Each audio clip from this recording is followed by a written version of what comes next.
اهلا وسهلا بكم يا اصدقاء في فيديو جديد. وفيديو النهارده هنعمل حاجه جديده ومختلفه جدا، وهي اننا هنتعلم ازاي نرسم الاشكال ال 3D اللي قدامكم ديت على برنامج ادوبي الستريتور. وطبعا كالعاده اي حاجه احنا بنتعلمها بقول لكم ازاي تقدروا ان انتوا تكسبوا منها فلوس. فشوفوا الفيديو دوت للاخر عشان بعد ما نتعلم ازاي نرسم الاشكال ديت بكل سهوله ونحولها ل 3D او اشكال ثلاثيه الابعاد، هعرفكم ازاي تقدروا تكسبوا من الاشكال ديت فلوس. الميزة في الموضوع دوت ان الاشكال ديت تقدروا يعني تطلعوا كمية اشكال كبيرة جدا خلال مثلا ساعة شغل او ساعتين شغل. الرسم بتاعها مش بياخد مجهود، مثلا مش زي ممكن اقول لكم رسم الباترن او الحاجات التانية ممكن تكون معقدة اكتر وبتاخد وقت اطول. لكن حقيقي الاشكال ديت ميزتها ان هي بسيطة، وتقدروا ترسموا اشكال كتيرة جدا واليمنتس او عناصر كتيرة جدا وتحولوها ل 3D، وتلاقوا ان في نهاية اليوم بتاعكم بقى عندكم اشكال كتيرة جدا تقدروا ان انتوا تكسبوا منها فلوس. فدلوقتي بقى يلا بينا نبدأ ونشوف ازاي هنرسم الاشكال ديت ونحولها ل 3D. عشان بس نبقى متفقين ان تحويل الرسومات بتاعتنا ل 3D بيعتمد ان احنا الاول نرسمها 2D او بشكل ثنائي الابعاد، او اللي هي الرسمة العادية الطبيعية خالص. في كام قاعدة كده بسيطة هنعرفهم واحنا ماشيين في الفيديو بتاعنا. اول حاجة انا هرسمها النهاردة، او اول حاجة عايزة احولها النهاردة لشكل 3D، هي الشكل بتاع السحاب. فاللي هعمله ان انا هرسم دايرة بالشكل دوت بالاليبس تول، ومش هديها ستروك، خلي الستروك بتاعها كده مش موجود. وهاخد دايرة تانية واحطها جنبها بالشكل دوت واكبرها كده شوية، ونفس الدايرة دي هاخدها كنترول سي كده كنترول في واصغرها كده من هنا، واخدها هي كده كنترول سي برضو كنترول في واصغرها اكتر بالشكل ده. ممكن مثلا اصغر دي وهعلم عليها كلها كده بالشكل دوت، وهختار من هنا كده يونايت من باث فايندر، وهختار لها بقى لون سحابة يعني طبيعي عادي خالص. ممكن اخليه مثلا درجة لبني، او ممكن اخليه يعني درجة ابيض شوية مائلة كده للون اللبني، وهكبرها شوية عندي بالشكل ده. الرسمة التانية اللي هنرسمها مع بعض النهاردة هي رسمة الوردة. وهقول لكم النهارده على اسهل طريقه واسرع طريقه ترسموا بيها ورده على ادوبي الستريتور، وهي ان انتوا تيجوا هنا كده عند العلامه بتاعه الاشكال وتضغطوا يمين وتختاروا البوليجون تول، وانتوا ضاغطين شيفت كده ترسموا بوليجون. بس خلينا بقى نديله كده لون كده حلو كده بتاع الورد مثلا، وليكن اللون الجميل ده. بعد ما رسمنا البوليجون بتاعنا بكل سهوله هاجي من هنا كده من افكت، وانزل تحت هنا عند ديستورت اند ترانسفورم، واختار بكر اند بلوت، واتاكد ان انا هنا كده معلمه على علامه بريفيو، وابدا اسحب بالشكل ده. هلاقي ان في ورده بتتكون لي، كل ما اسحب هلاقي ان البتلات او البتلز بتاعت الورده بتطول بالشكل ده. بصوا بقى شكلها عامل ازاي. اختار بقى انا يعني اسحب كده لحد ما احس ان هو ده الشكل الورده المناسب بالنسبه لي.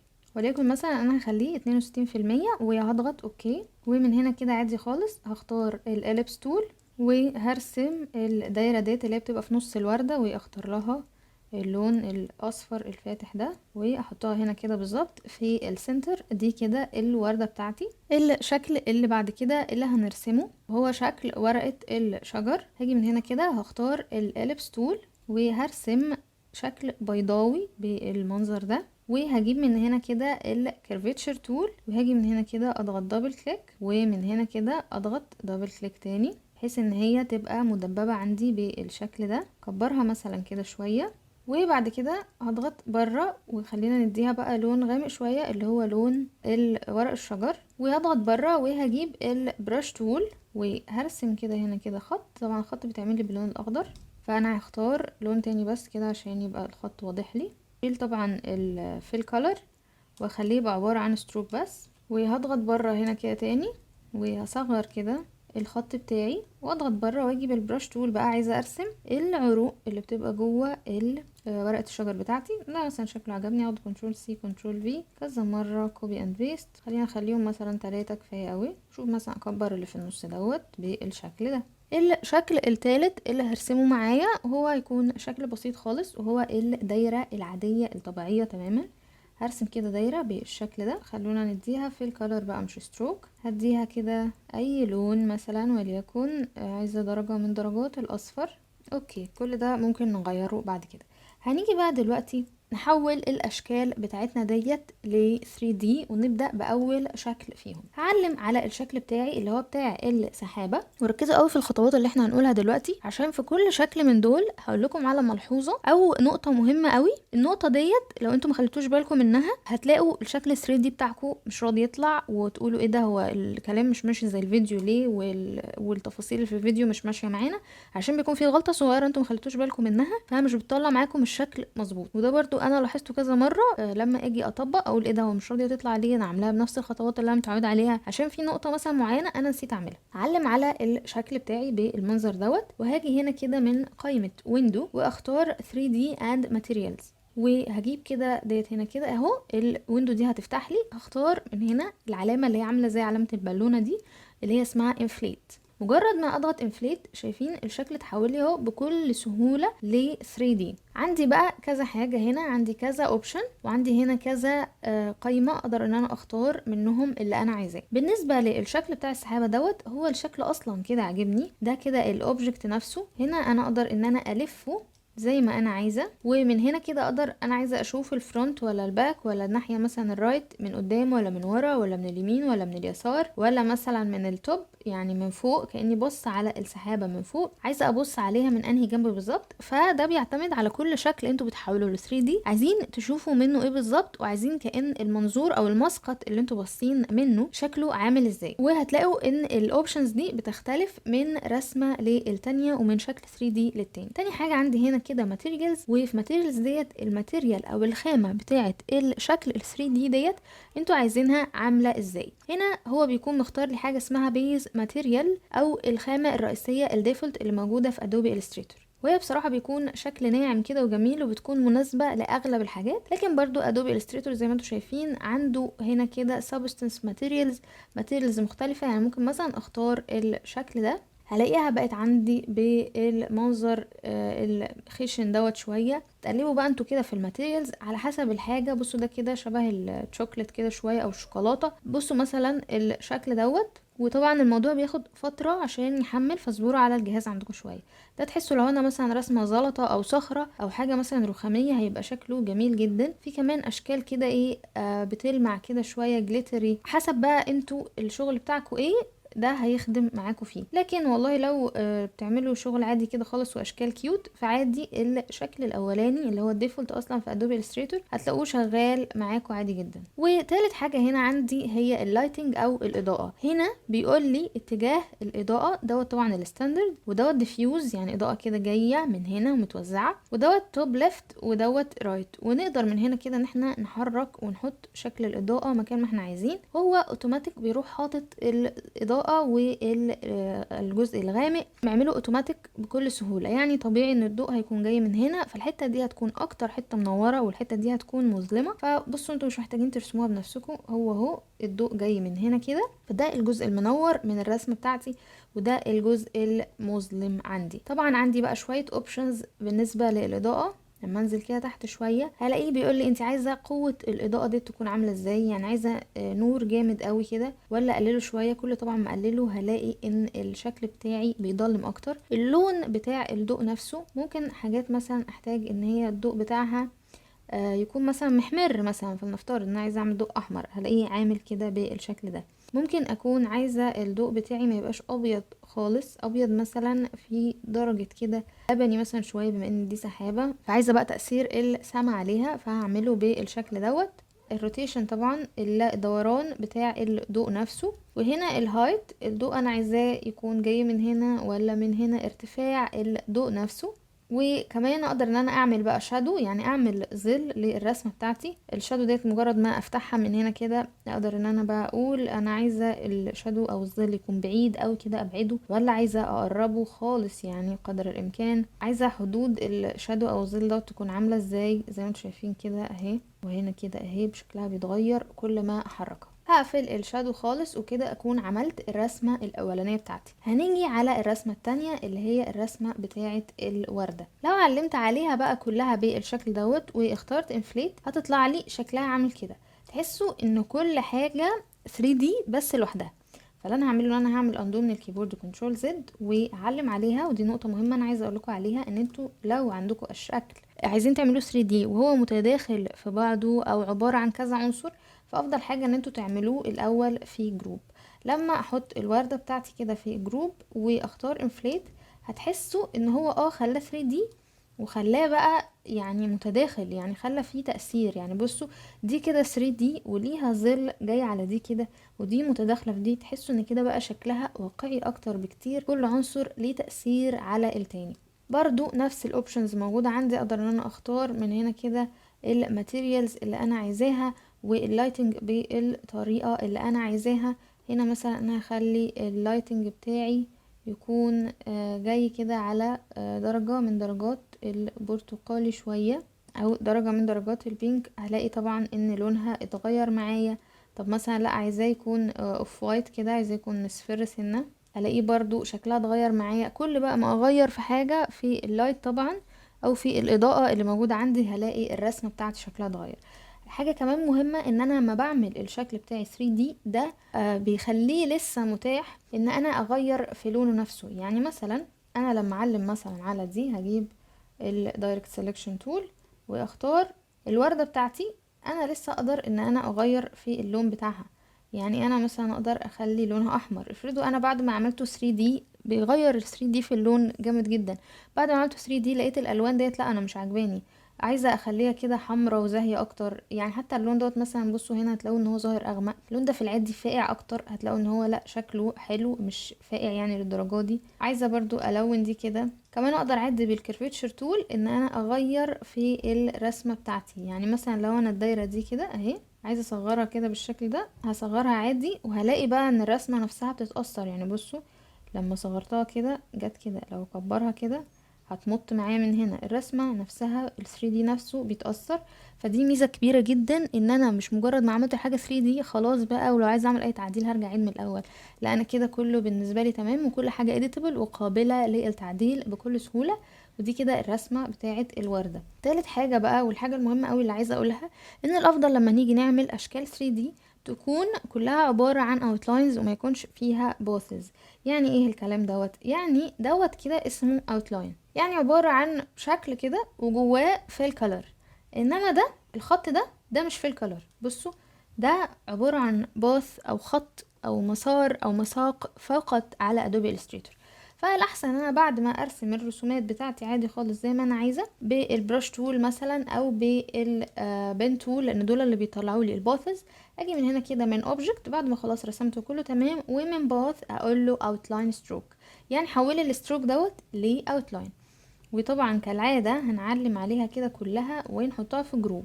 يبقى دلوقتي اول نقطة مهمة اتكلمنا عليها هي اننا نحط الاشكال اللي احنا عايزينها تبقى متداخلة في بعض ومنسجمة مع بعض في جروب. تاني نقطة مهمة هي ان انا مستخدمش خالص ستروك واحاول استخدم كل الحاجات تبقى اوتلاينز. هعلم بقى كده على الجروب بتاعي وكالعادة من هنا من اوبجكت هقول له انفليت. ده الشكل بتاع ورقة الشجر بتاعتي لما عملت له انفليت. طبعا انا الشكل ده مش عاجبني ومش حاساه احسن حاجه، فممكن اجي من هنا كده من روتيشن ديت الف مثلا لحد ما اظبطها بالزاويه اللي انا عايزاها بالظبط. طبعا ده كاستم روتيشن، يعني البريسيتس دي اتحولت لكاستم روتيشن. انا بقى ممكن اقول له اي حاجه بقى من دول اقعد كده اجرب فيهم، وممكن عادي اعمل كاستم روتيشن والف انا زي ما انا عايزه. بصوا بقى ممكن استفيد من نقطه التعديل ديت ان انا اجي هنا كده عند ده الباث دوت وامطه بالشكل ده. انا عايزه الفرع بتاع الشجره بتاعي دوت او ورقه الشجر ده يبقى بارز كده بره مثلا بالمنظر ده. الماتيريال انا عاجبني الماتيريال ديت، ما عنديش فيها مشكله، ولو انتوا حابين تغيروا في الماتيريالز بتاعتكم غيروا فيها زي ما انتوا عايزين. اللايتنج بقى انا عايزه اللايتنج يبقى جاي ازاي؟ قوة اللايتنج عايزاها جامدة ولا بسيطة؟ ممكن مثلا اخليها بقى هنا يعني فيها اوف وايت سنة، عشان دي حاجات في الطبيعة فبنحب ان هي تكون جاي عليها اضاءة شبه اضاءة الشمس شوية. بصوا بقى دي اللي بتغير بجد في الشكل بتاع الرسمة. يعني من شوية الرسمة كان شكلها بصوا بشع ازاي وداخلة لجوه. وفي ملحوظة مهمة اوي عايزة اقولكم عليها، ان بس لما مجرد ما اعمل تعديلات تلاحظوا دلوقتي ان الرسمه بتبكسل، يعني تقولوا ايه ده الكواليتي وحش كده ليه؟ بس مجرد ما تسيبوا بس الستريتور يهدى كده شويه على نفسه هتلاقوا ان لا البكسله دي بتروح وبترجع الرسمه الكواليتي بتاعها عالي. هو بس بياخد وقت شويه على حسب طبعا قوه الجهاز على ما يعالج الاوردر اللي انتوا اديتوله او على ما يفهم ويطبق الاوردر اللي انتوا اديتوله. عاجبني قوي الشكل ده كده. والسوفتنس بقى، النعومة بتاعت الاضاءة، عايزين اضاءة ناعمة ولا عايزين اضاءة خشنة، كل الحاجات دي ما تغيروا فيها كده هتوصلوا لافضل شكل انتوا عايزينه. هل انا بقى عايزة شادو ولا مش عايزة شادو؟ طبعا لا، بصراحة انا مش عايزة شادو، عاجبني الشكل كده زي ما هو. محتاجة بس ان انا اضغط كده بره هنا واختار برضو ان انا اعدل على الالوان. دي الرسمة الاصلية بتاعتي قبل ما الفها وقبل ما تبقى 3D، فهي دي اللي انا بعدل عليها. عايزة بس الاخضر دوت كده يكون اخضر يعني مختلف شوية. رابع بقى شكل معانا وهو الشكل بتاع الدايرة دوت اللي لونها اصفر. هاجي هنا كالعادة من اوبجكت وهقول له من هنا كده انفليت. انا هنا طبعا شايفة الدايرة ديت من الفرونت، فشايفاها دايرة اشبه يعني بالكورة شوية. ممكن بقى اقول له ان انا عايزة اشوف الدايرة ديت من ايزومتريك توب، اشوفها عندي بالشكل ده كده. ممكن ازود في الدبث بتاعها فتكبر معايا وتبقى شبه الانبوب كده او الاسطوانة بالشكل ده. ممكن بصوا بقى اغير في الفوليوم بتاعها، يعني بدل ما هي تبقى كورة عايزاها مثلا تكون حاجه كده شبه القرص، او ان هي يعني شبه التابلت كده. وازود بقى الدبث زي ما انا عايزه واقلله. ممكن اخليها بالشكل ده، يعني اقلله سنه صغيره. ميزه ان هنا دوت بالبكسلز، فاقدر كده ان انا اقلله واحده واحده بالشكل ده. ممكن هنا بالكيرفتشر تول اسحب بس دي سنة صغيرة، ودي كمان اسحبها سنة صغيرة بالمنظر ده. ومن هنا بقى كده الف بقى فيها شوية زي ما انا عايزة، تبقى عندي مثلا بالشكل دوت. وممكن اغير في لونها، اديها مثلا جريدينت. والجريدينت ده احنا اتكلمنا عليه بالتفصيل في فيديو سابق لينا. ممكن بقى العب في الجريدينت دوت زي ما انا عايزه، اخلي الجريدينت مثلا بتاعها يبقى جولد عشان تبقى ذهبي. دي كده كانت الاشكال اللي احنا رسمناها النهارده. دلوقتي بقى هقول لكم ازاي تكسبوا من الاشكال دي بالتفصيل. اول طريقه تقدروا ان انتوا تكسبوا بيها من الاشكال ديت هي ان الاشكال ديت تستخدموها ان انتوا بعد ما ترسموها ترفعوها على كانفا ككانفا اليمنت، ان انتوا تبقوا مساهمين في كانفا. والاشكال ديت كل ما حد يستخدمها هو عنده اكونت برو انتوا بتكسبوا فلوس. يعني لو كتبت انا على كانفا 3D بصوا هتلاقوا شكل وردة، شكل كده شبه الحاجة المنورة، شكل نجمة. مش لازم ابدا ان الشكل يكون معقد مثلا زي الفيونكة دي او الكتب دي، او مش لازم يكون شكل اشخاص. بصوا مجرد الزجزاج او الشكل الملوي دوت كده، وهنا برضو الزجزاج دوت. اشكال مثلا ديت كده الناس بتستخدمها ان هي تحطها وتكتب جواها عنوان. تلاقوا اشكال كتيرة جدا تقدروا ان انتوا تاخدوا منها افكار. الشكل ده كده مثلا لو انا بعمل تصميم اروح حطها هنا كده في الزاوية بتاعة التصميم، واعمل التصميم لو بعمل مثلا بوست الانستجرام او اي حاجة. كل الاشكال دي تقدروا ان انتوا تساهموا في كانفا، ولما حد يستخدم التصاميم بتاعتكم انتوا بيجيلكوا نسبة ربح. تاني طريقة تقدروا تكسبوا بيها برضو ان انتوا تشتغلوا مع فريبيك ككونتريبيوترز او كمساهمين. كل الاشكال اللي مرفوعة في فريبيك ديت مجرد ما انا كتبت 3D فيكتور، دي مش فريبيك نفسهم هم اللي رافعينها، لا، في كتير قوي اشكال هتلاقوا ناس. يعني بصوا مثلا ده اسم الشخص اللي رافع التصميم دوت، ده مثلا اوكي تبع فريبيك. على فكرة كل ما الاشكال كانت بسيطة كل ما بتتحمل اكتر. يعني دوت مثلا تبع الاكونت اللي اسمه كذا كذا ستور. تلاقوا بصوا هنا اشكال شبه القرص اللي احنا لسه عاملينه اهو. دي دايرة عادية خالص ما فيهاش اي حاجة بس معمولة 3D. ده اسطوانة طويلة برضو زي ما احنا عملناها من شوية. ده شكل هرم هيتعمل عادي جدا باللي هو الرسمة بتاعة التريانجل او نرسم مثلث. كل الاشكال ديت مش لازم تعملوا اشكال فيكتور معقده ان واحده قاعده واحد ماسك لابتوب والكلام دوت. لا، حاولوا ان انتوا تشوفوا حاجات بسيطه، لان على فكره الحاجات البسيطه هي اللي بتستخدم اكتر. لان انا مثلا كمصمم عايزه اعمل تصميم بسرعه من غير ما اعمل التصميم ديت من الالف للياء، ومشتركه هنا مثلا في فريبيك وبدفع له فلوس كل شهر او كل سنه. فلما احمل التصميم دوت والتصميم دوت يكون انتوا اللي مصممينه، فانتوا بتاخدوا برضو نسبه ربح. ثالث حاجه هو شاتر ستوك. وشاتر ستوك ده برضو مجرد ما دخلت وكتبت 3D فيكتورز لقيت عندي بصوا الاشكال بتاعت اللي هي بابل سبيتش او الفقاعة بتاعت الحديث ديت موجودة. هتلاقوا بقى اشكال كتيرة جدا. النجوم دي سهل جدا ان هي تتعمل. السحاب ديت برضو سهل قوي ان هي تتعمل، اللي هي عبارة عن دواير. ساعتها مش هندمج يعني كل الدواير مع بعض فهيطلع لنا المنظر دوت. تلاقوا بصوا اشكال كتيرة جدا. يعني ده بس مجرد ان هو عارض، مجرد سحاب. ده عارض مثلا ايتمز بتاعه البحر. طبعا شاتر ستوك هو اصلا موقع مدفوع، والترايل بتاعته المجانيه او الفتره التجريبيه المجانيه لفتره قصيره مش طويله، عشان كده كل برضو الكونتريبيوتورز دول بيكسبوا فلوس لما اي شخص يحمل المنتج او التصميم بتاعه من على شاتر ستوك. والميزه في الموضوع ان انا مثلا لما اجي اعمل تصميم معين وعايزه انجزه بسرعه، فبدخل ممكن احمل يعني 10-20 حاجه وفي الاخر استخدم منهم حاجه واحده فقط، وده بيحصل مع المصممين كلهم. ولما تشوفوا هنا اهو as a Shutterstock contributor، يعني انتوا كمساهمين في Shutterstock انتوا هتكسبوا percentage، نسبة من السعر اللي بياخدوا Shutterstock على الكونتنت او المحتوى بتاعكم. يعني Shutterstock بياخد مثلا من العملاء بتوعه الرقم الفلاني على المنتج اللي انتوا بتبيعوه دوت، او على المنتج اللي انتوا عارضينه على Shutterstock، فساعتها انتوا هتاخدوا نسبة من الربح دوت. وبيقول لكم ان النسبة ديت رينجينج بقى، يعني بتتراوح ما بين 15% وتصل الى 40%. ودوت طبعا بيعتمد على الداونلود كاونت، كام مرة تم تحميل العناصر اللي انتوا عاملينها والعناصر اللي انتوا مصممينها، والعناصر بتاعتكم ديت اصلا موجودة في انهي قسم او موجودة في انهي كاتيجوري. دي كده كانت كل حاجة الفيديو النهاردة. اتعلمنا النهاردة حاجة جديدة، وهي ازاي نحول الاشكال من 2D ل 3D او من ثنائية الابعاد لثلاثية الابعاد بكل سهولة. شاركوني بقى في رسائل انستجرام وفيسبوك التطبيقات بتاعتكم والاشكال ال 3D الجميلة اللي انتوا هتعملوها، عشان هنشرب اساميكم في المدونة. ولو عجبكم فيديو النهاردة ما تنسوش تعملوا لايك، شير مع اصدقائكم المهتمين، كمان اعملوا سبسكرايب وفعلوا الجرس واختاروا اول عشان يوصلكم كل جديد وما تفوتوش الفيديوهات الجاية. تابعونا على المدونة فيسبوك تليجرام وانستجرام، هسيب لكم كل الروابط دي تحت صندوق الوصف. والى اللقاء في فيديو جديد، دمتم بخير، باي باي.